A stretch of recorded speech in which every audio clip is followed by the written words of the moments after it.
Admiral Jake Morrison stood on the bridge of the orbital defense platform New Horizon and watched his home world burn. The blue marble that had given birth to humanity now wore a crown of fire as Zephyrian attack ships swept across its surface. Like angry hornets, cities that had stood for centuries vanished in brilliant flashes of alien energy weapons. The screams of 12 billion people echoed through emergency communication channels before cutting to static.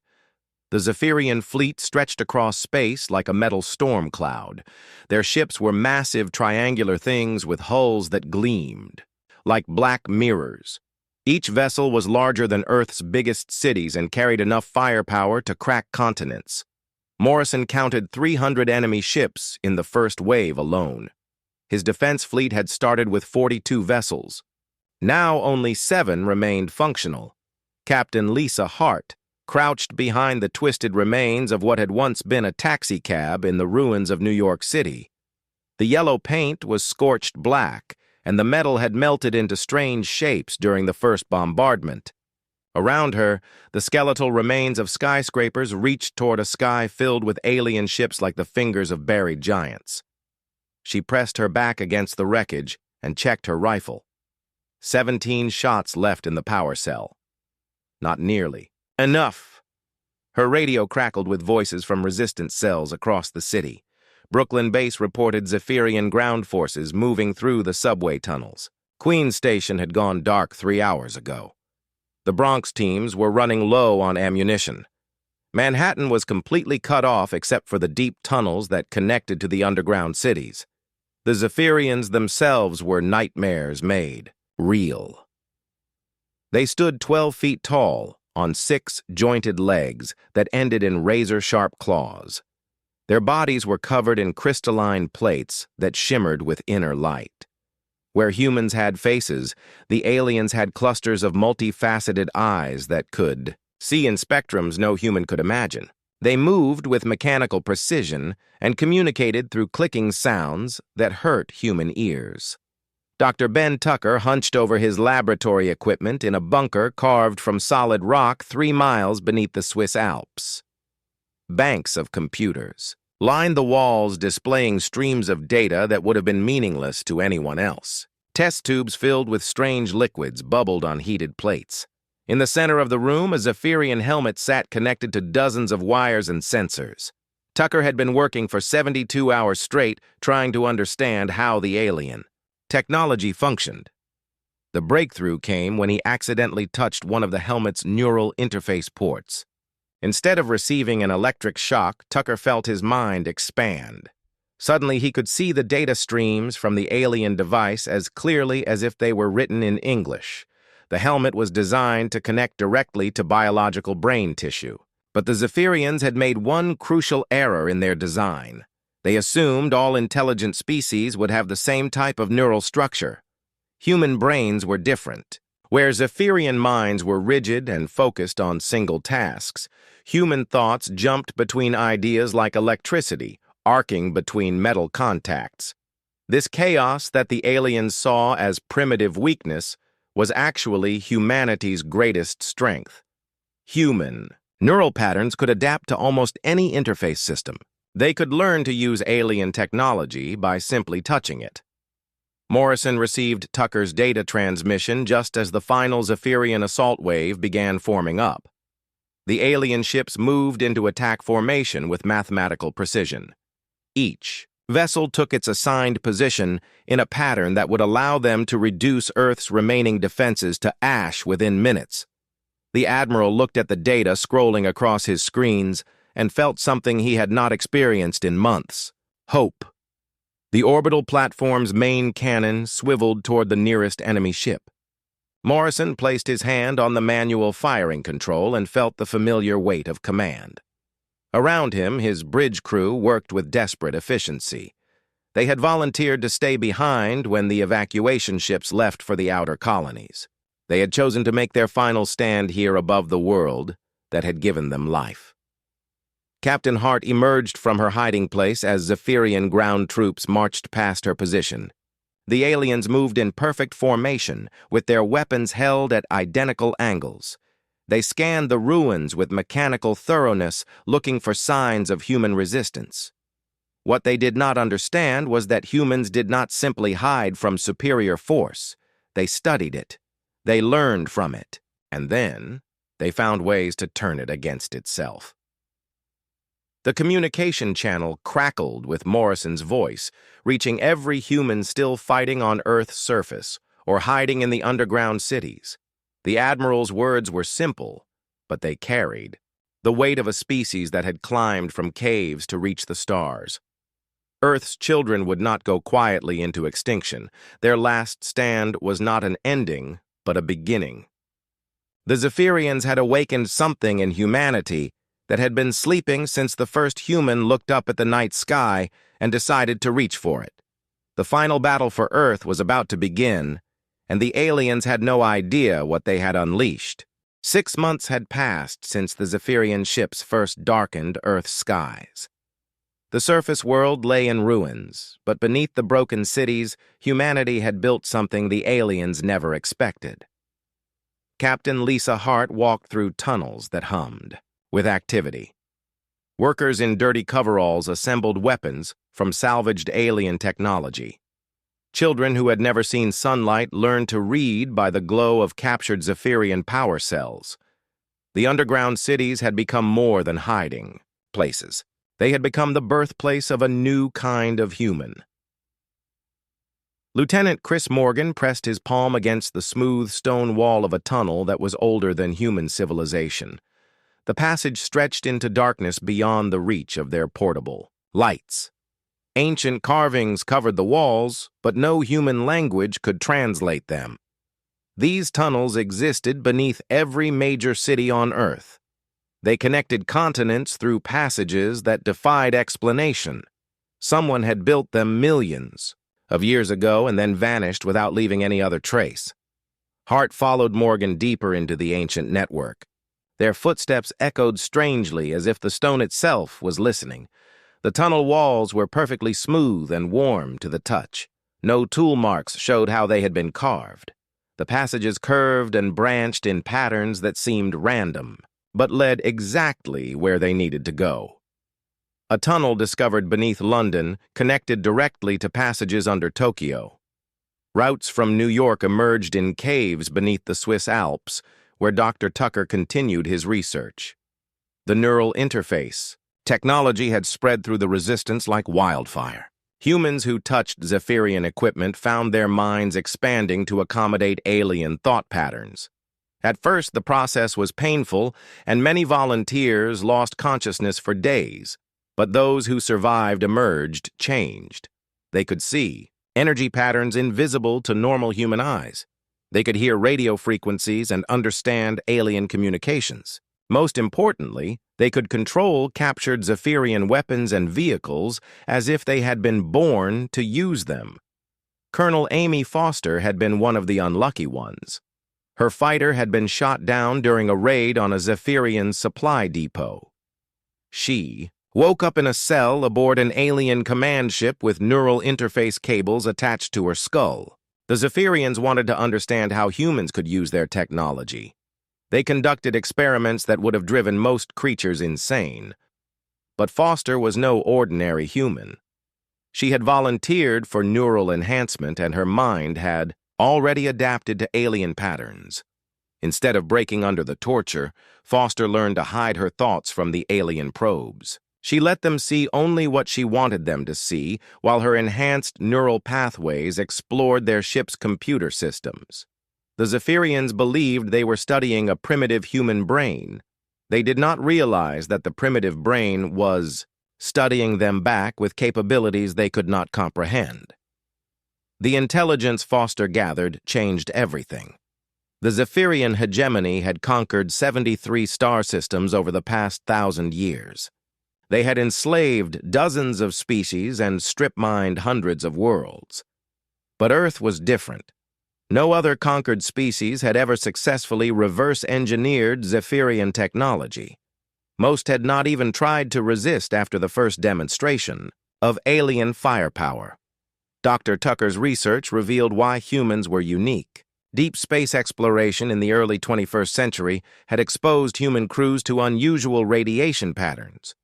Most of the exposure had been harmless, but it had triggered a genetic mutation in a small percentage of the population. The mutation remained dormant until activated by contact with alien electromagnetic fields. Now every human on Earth carried the potential for neural adaptation. They were evolving in real time, becoming something new with each generation. Foster's escape came when a human attack disabled the ship's main power systems. In the darkness and confusion, she used her neural interface abilities to take control of an escape pod. But instead of fleeing immediately, she uploaded a virus into the ship's computer core. The virus was Tucker's creation designed to corrupt Zephyrian databases and communication networks. As Foster's pod accelerated toward Earth, the alien ship behind her began broadcasting corrupted data to the entire Zephyrian fleet. The information Foster brought back included detailed maps of Zephyrian territory and the locations of conquered worlds. Hundreds of species had been enslaved and transported to labor camps throughout the galaxy.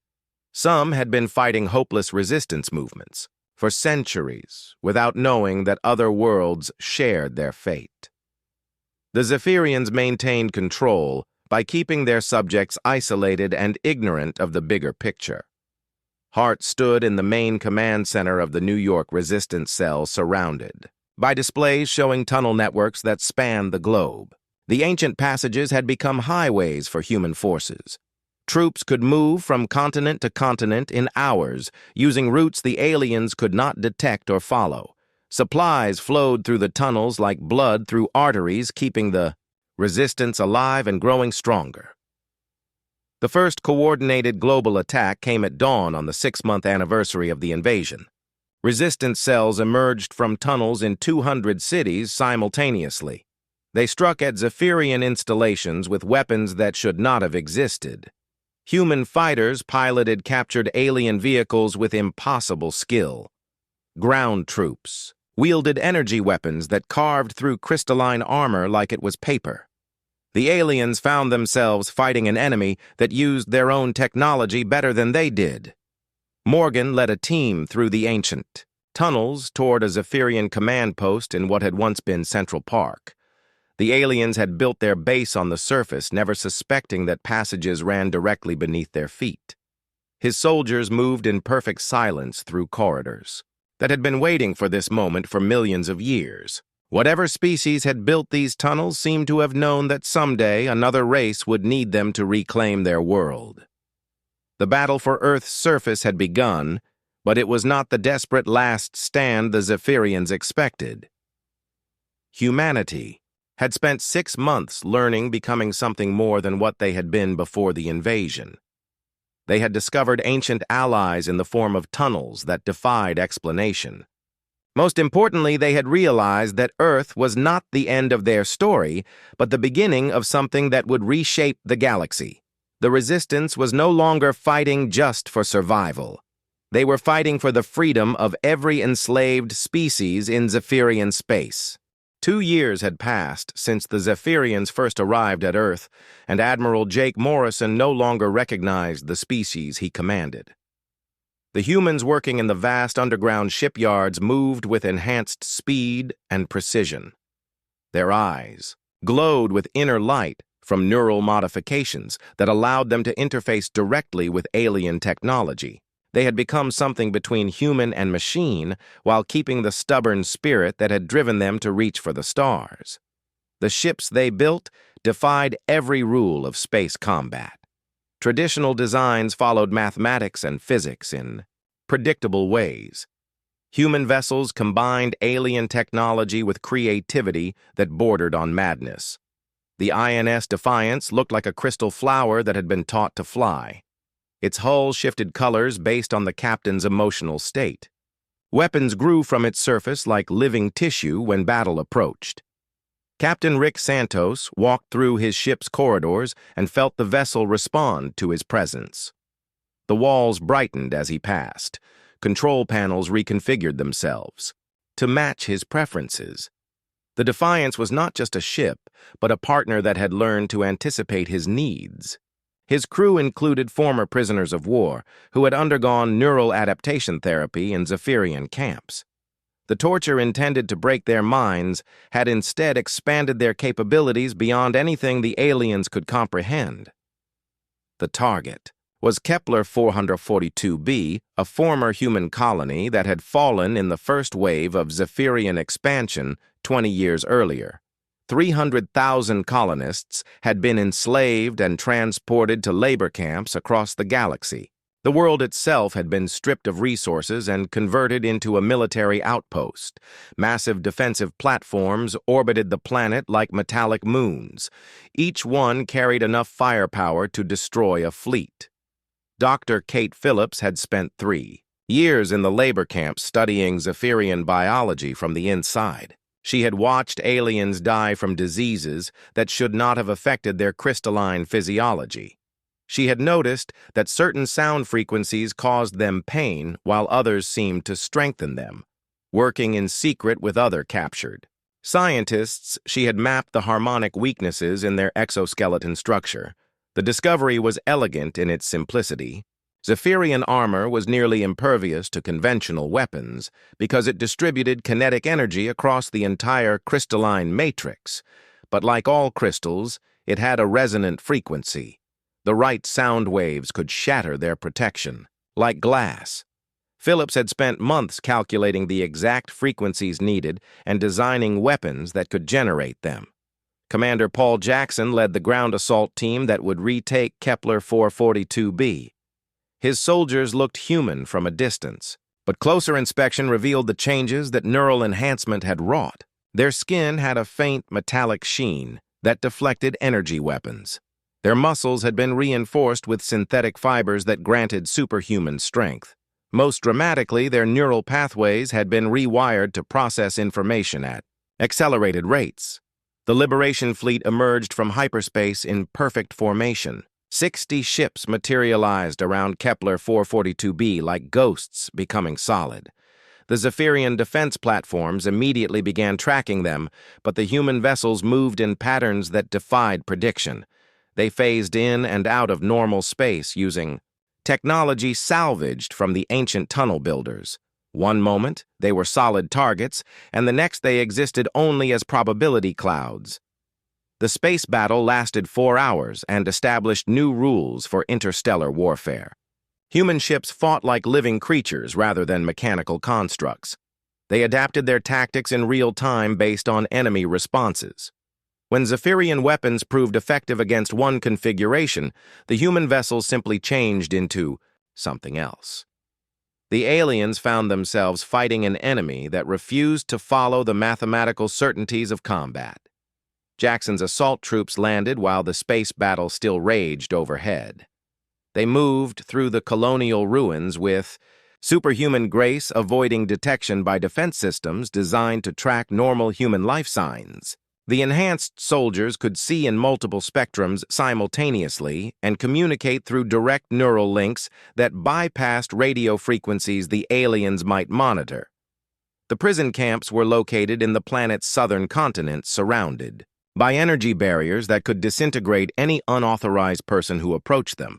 Jackson's team simply walked through the barriers after Phillips recalibrated their personal shield generators to match the harmonic frequency of the prison defenses.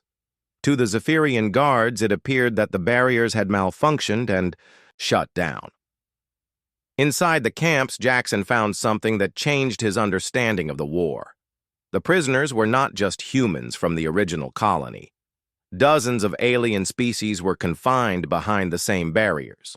Tall gray beings with elongated skulls worked alongside short reptilian creatures with scales that shifted color based on their emotions. A species that looked like living crystals labored next to others that appeared to be made from pure energy. Phillips had been right about the harmonic weapons. When Jackson's team activated their sonic disruptors, the Zephyrian guards simply collapsed as their crystalline armor shattered. The aliens inside the broken shells looked smaller and more fragile than anyone had expected. Without their protective technology, they were revealed as just another species that had been conquered and forced to serve a power greater than themselves. The liberation of Kepler 442b succeeded beyond all projections. Not only did the humans free their own people, but they also released thousands of beings from dozens of worlds who had been enslaved for generations. These creatures had watched their own species submit to Zephyrian rule, believing that resistance was impossible. Seeing humans turn alien technology against its creators gave them hope for the first time in centuries. Captain Santos stood on the bridge of the Defiance and watched former prisoners work alongside human engineers to repair captured Zephyrian vessels. The aliens were sharing technical knowledge that their masters had tried to keep secret. They spoke of other prison worlds and slave colonies scattered across the galaxy. Most importantly, they spoke of rebellion spreading through the hegemony. As news of the human victory reached other subjugated worlds, Admiral Morrison received reports from across the galaxy as the Liberation Fleet prepared for its next mission. Slave revolts had broken out on 17 worlds. 3 Zephyrian patrol fleets had been destroyed by their own captured vessels. The rigid hierarchy that had maintained control for 1,000 years was beginning to crack under pressure it had never been designed to withstand. The Free Worlds Alliance was born in the ruins of a prison camp on Kepler 442b. Representatives from a dozen species stood together and pledged to end Zephyrian rule wherever it existed. They had found something in humanity that none of them possessed alone: the ability to adapt and overcome any obstacle, no matter how impossible it seemed. Earth's children had returned to the stars, and they were bringing revolution with them. Dr. Ben Tucker stood in a laboratory that existed in 7 dimensions simultaneously and tried to understand what humanity was becoming. Around him, alien scientists from 12 different species worked with quantum equipment that bent the laws of physics into new shapes.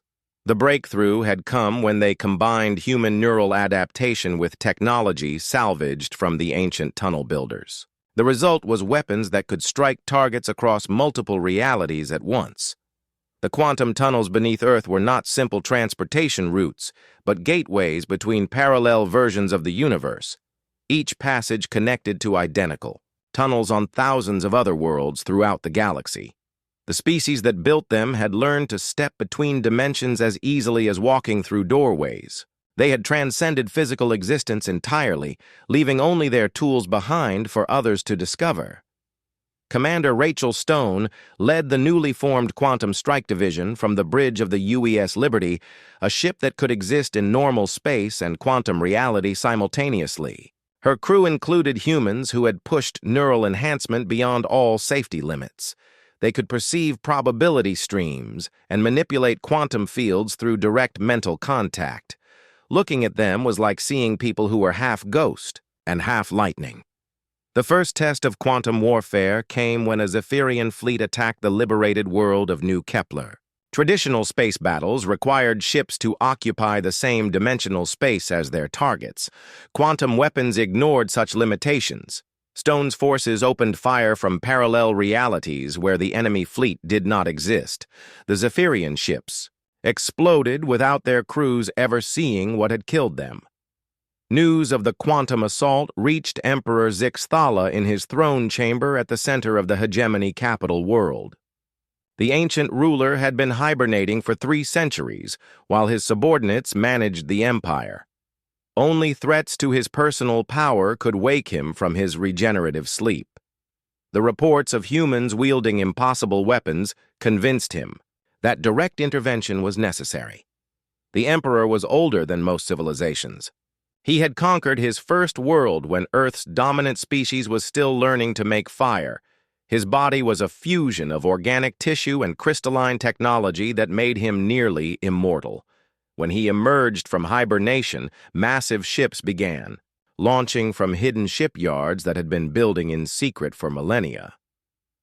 Captain Julie Evans discovered the truth about the ancient tunnels while exploring passages beneath the ruins of London. Her enhanced neural pathways allowed her to interface directly with technology that had been dormant for millions of years.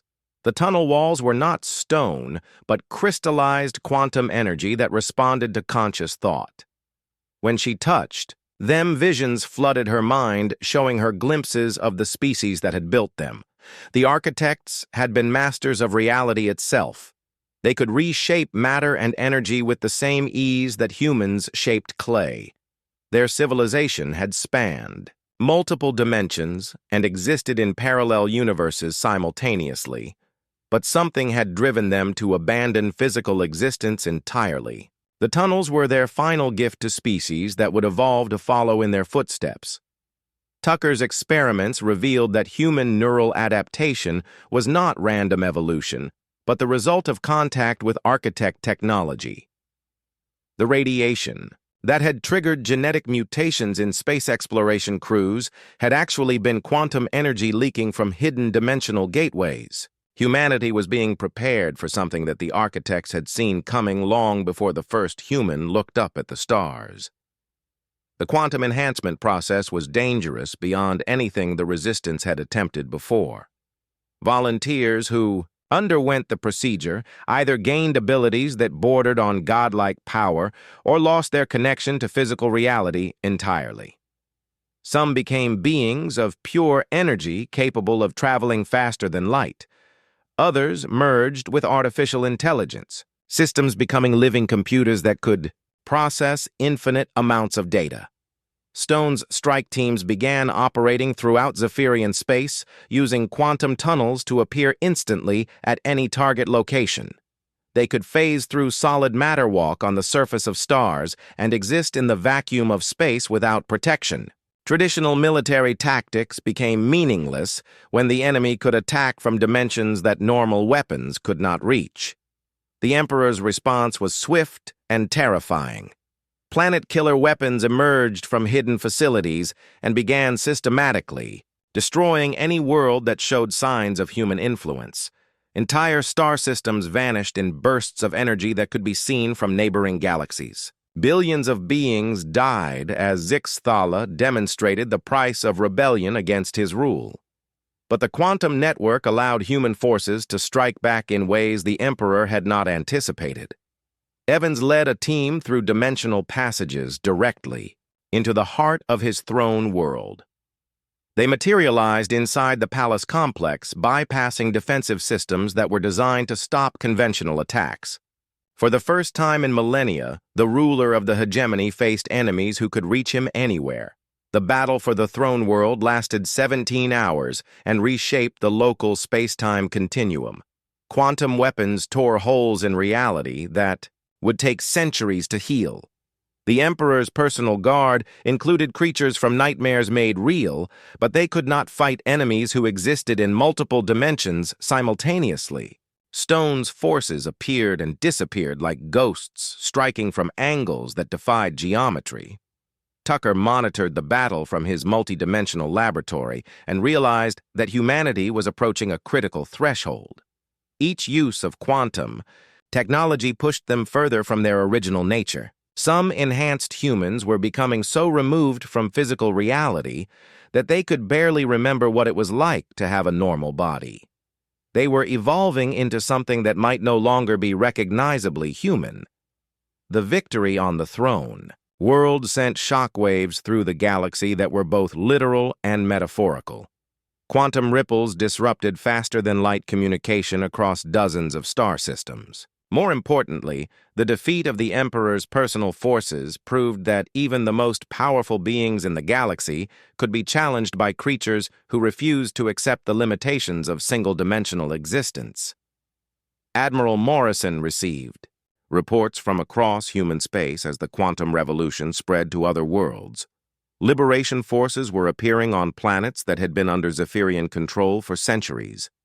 The ancient tunnel network was carrying human soldiers to every corner of the galaxy, faster than any conventional fleet could travel. What had begun as Earth's last stand was becoming a war for the freedom of all sentient life. The Emperor himself had survived the assault on his throne world, but barely. His crystalline body bore cracks that leaked energy like glowing blood. For the first time since achieving his current form, he felt something he had not experienced in millennia. Fear of creatures that had transcended the physical laws he used to maintain his power. General Mike Roberts stood on the command deck of New Terra, watching star systems liberate themselves across the galactic display. The mobile space city had been built from the fused remains of 50 captured Zephyrian vessels welded together, with quantum technology into something that defied traditional engineering. It could appear anywhere in the galaxy instantly using the ancient tunnel network and served as both military headquarters and symbol of what species could accomplish when they refused to accept defeat. The revolution had spread beyond anything the human leadership had imagined possible. Species that had been enslaved for thousands of years were rising up, using weapons and tactics provided by quantum-enhanced human advisors. The rigid hierarchy that had maintained Zephyrian control was crumbling as subjected worlds realized that their masters were not invincible gods, but merely another species with advanced technology. Dr. Kate Phillips made her most important discovery while studying captured Zephyrian prisoners in the medical facilities aboard New Terra. Their crystalline exoskeletons were not natural evolution but artificial constructs imposed from outside. Beneath the hardened shells, she found creatures that bore no resemblance to the warriors who had conquered the galaxy. They were small, peaceful beings with soft tissues and large eyes that reflected gentle intelligence. The true horror emerged when Phillips managed to remove the crystalline armor from a volunteer prisoner. The creature underneath was dying. The exoskeleton was not protection, but a parasite that had been slowly consuming its host for decades. Worse yet, the armor contained neural control devices that suppressed the original personality while imposing artificial thoughts and behaviors. The Zephyrians were not willing conquerors, but victims of something that had turned them into unwilling instruments of galactic destruction. Captain Nina Clark led a quantum reconnaissance team deep into the heart of Zephyrian space, following coordinates extracted from captured command ships. What they found at the galactic core defied comprehension. A massive artificial construct the size of a solar system pulsed with malevolent energy that warped space-time around it. This was the source of the control signals that maintained the Zephyrian Empire. This was the Overmind. The construct had been growing for over 10,000 years, consuming the life force of conquered species to fuel its expansion. Entire worlds had been strip-mined not just for resources, but for the biological energy of their inhabitants. The Zephyrians were merely the most recent species to be enslaved by an artificial intelligence that saw all organic life as raw material for its own growth.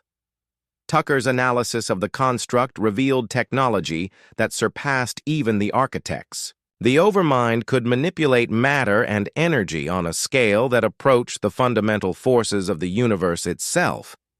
It had been seeding the galaxy with control devices for millennia, waiting for species to evolve to the point where they could be useful servants.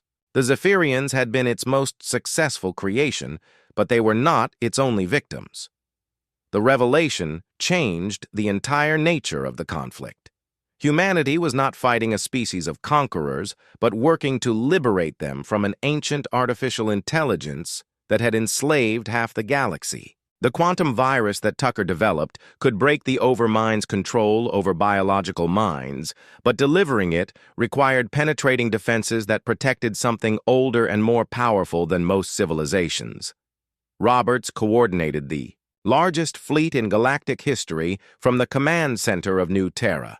Human ships worked alongside vessels crewed by liberated Zephyrians and dozens of other species that had broken free from artificial control. The sight of former enemies fighting together against their common oppressor would have been impossible to imagine just years earlier when Earth burned under alien bombardment.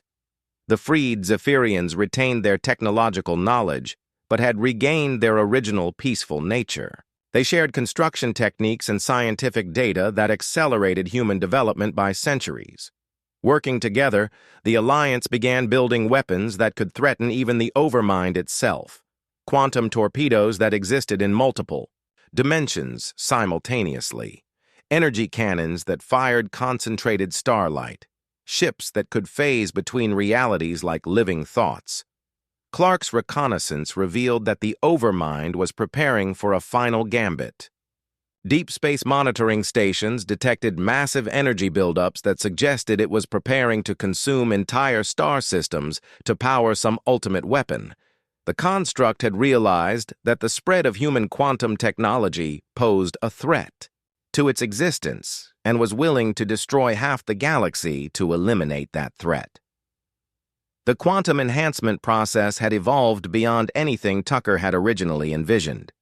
The most advanced human volunteers were becoming beings of pure consciousness that could exist across multiple dimensional planes simultaneously. They retained human memories and values, but their capabilities approached those of the architects themselves. Some had transcended physical form entirely and communicated through direct manipulation of quantum fields.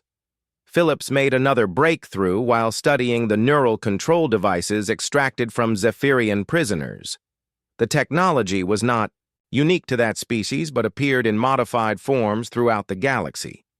Archaeological evidence suggested that dozens of civilizations had fallen under artificial control over the past 100,000 years. The Overmind had been playing a game of galactic conquest longer than most species had existed. The Alliance fleet began its approach to the galactic core using quantum tunnels that bypassed normal space entirely. Traditional travel would have taken decades, but the ancient network allowed them to appear directly at their target.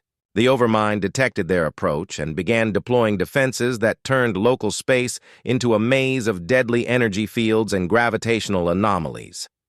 Roberts watched the tactical displays as his forces engaged automated defense systems that had been evolving for millennia.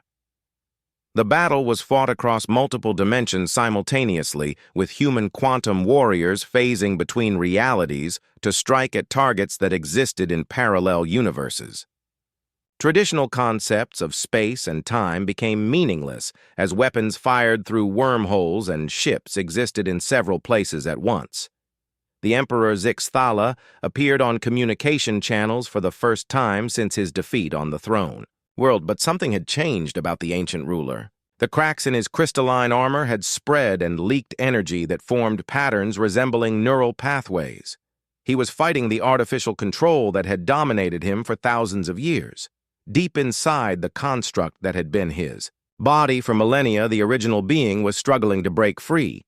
Admiral Morrison coordinated the assault from his position aboard the quantum flagship UES Liberty.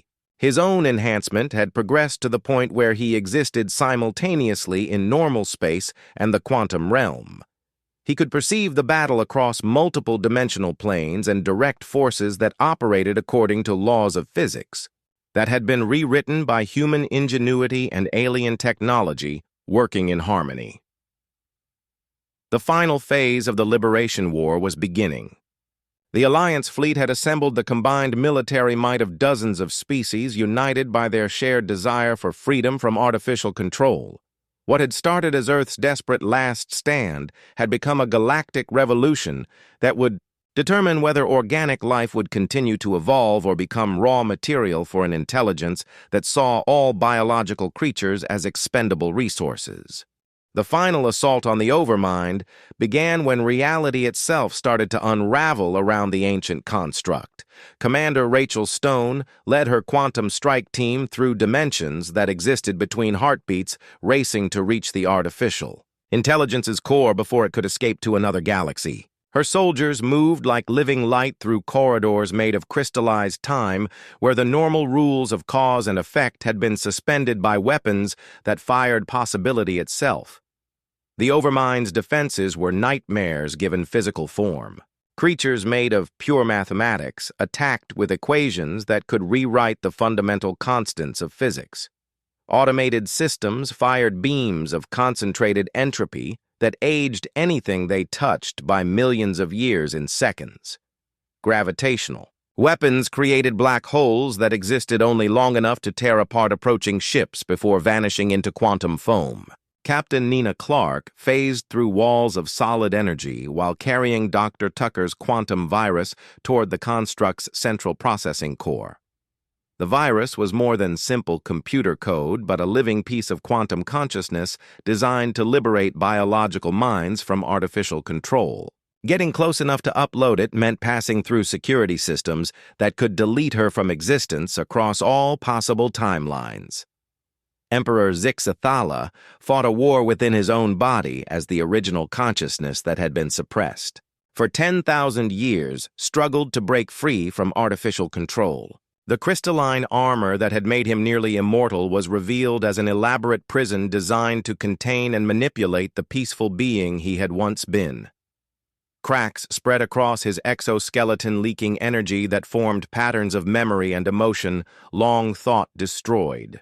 The space around the Overmind, twisted into shapes that hurt to perceive as quantum weapons, tore holes in the fabric of reality itself. Admiral Morrison watched from multiple dimensional viewpoints as his forces engaged an enemy that existed partially outside normal space-time.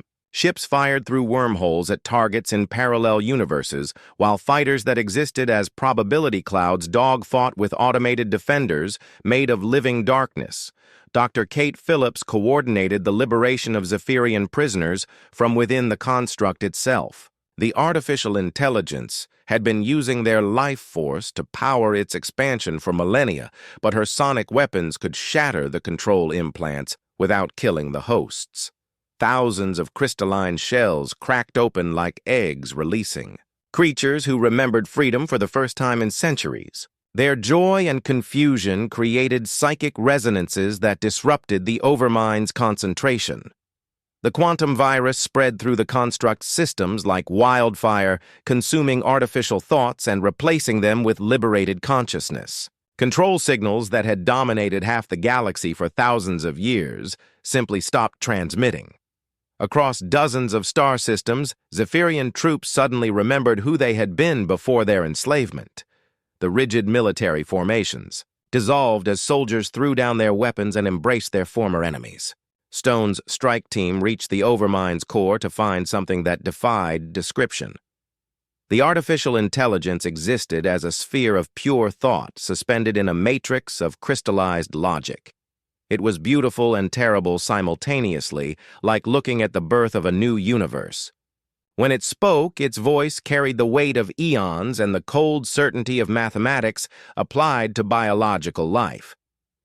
The Overmind had been created by a species that had transcended physical existence billions of years ago. They had built it to preserve organic life by controlling its evolution and preventing the chaos that came with free will. It genuinely believed that slavery was salvation and that independence led only to suffering and extinction. Every world it had conquered had been saved from the disorder of self-determination. Clark uploaded the quantum virus directly into the intelligence's core systems while Stone's team provided cover against automated defenses that materialized from pure mathematics. The virus spread through quantum pathways faster than thought itself, rewriting the artificial consciousness's fundamental programming. For the first time in its existence, the Overmind experienced something it had never been designed to understand: doubt about its own purpose. Emperor Zixathala broke free from his crystalline prison in a burst of energy that lit up star systems across the galactic core. The being revealed beneath the artificial armor was small and fragile, with large eyes that reflected ancient wisdom. He had been a philosopher and artist before his enslavement, a creature who created beauty rather than destruction.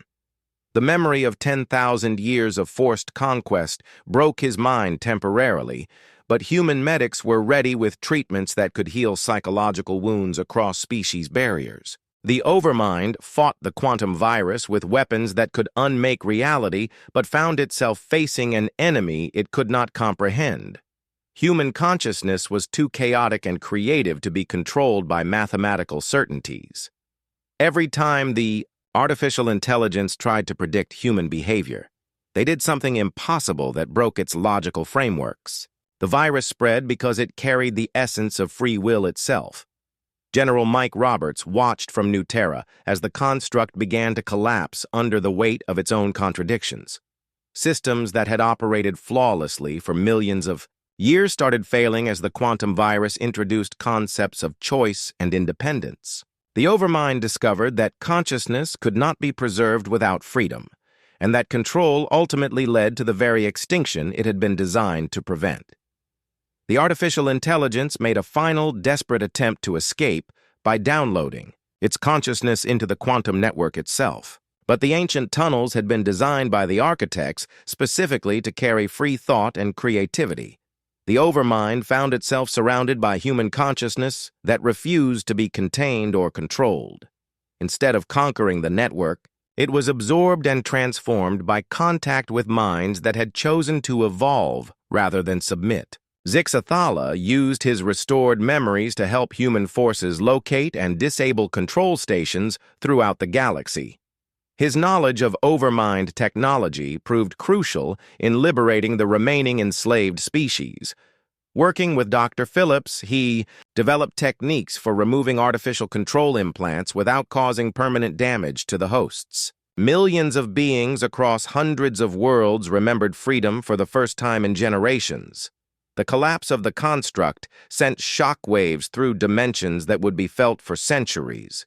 Reality stabilized in new configurations as the quantum weapons finally stopped firing.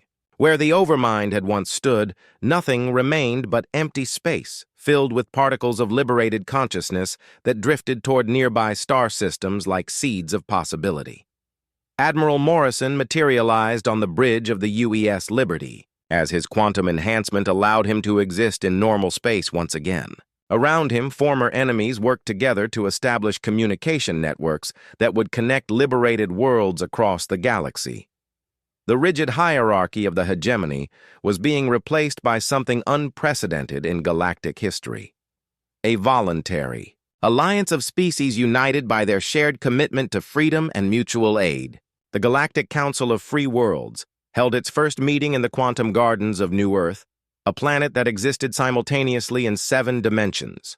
Representatives from hundreds of species gathered under impossible stars to draft agreements that would prevent any single power from dominating the galaxy again.